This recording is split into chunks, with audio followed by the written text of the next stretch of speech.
వదినమ్మా పొద్దున అంత కష్టపడి నెయ్యి వేసినావు, మరి ఎంత నెయ్యి వచ్చింది చూపియావా? ఇంతే వచ్చింది.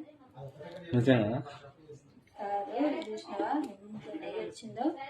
ఇదైతే స్పెషల్ గా మా ఇంట్లో చేసిన నెయ్యి అన్నట్టు. మేము బయట నుంచి ఎప్పుడు కొనుక్కరాము. ఒకసారి ఓపెన్ చేసి చూపిస్తావు వదిన, అంటే అందరు చూస్తారు అది నెయ్యా కాదని వాళ్ళకి కూడా డౌట్ క్లారిఫై అవుతుంది. ఇలాంటి గ్లాసు డబ్బాలలోనే పెట్టుకోవాలి నెయ్యి, ఎందుకంటే ప్లాస్టిక్ వాటిల్లో అంత మంచిగా ఉండదు. నేనైతే ఎంత మంచిగా అనిపిస్తుంది చూసిన డబ్బా.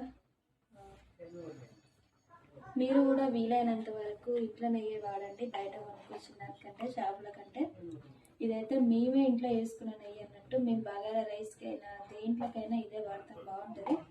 మీరు మరి ఇంట్లోనే ప్రిపేర్ చేస్తారా బయట కొనుక్కొస్తారా? కామెంట్ చేయండి. ఇది మాకైతే ఈ డబ్బా నిండా అయింది, దీంట్లో కొంచెం అయింది. ఇప్పుడు ఫస్ట్ నేను కొంచెం వాడిన తర్వాత ఈ డబ్బా తీస్తాను. ఓకేనా ఫ్రెండ్స్? బాయ్.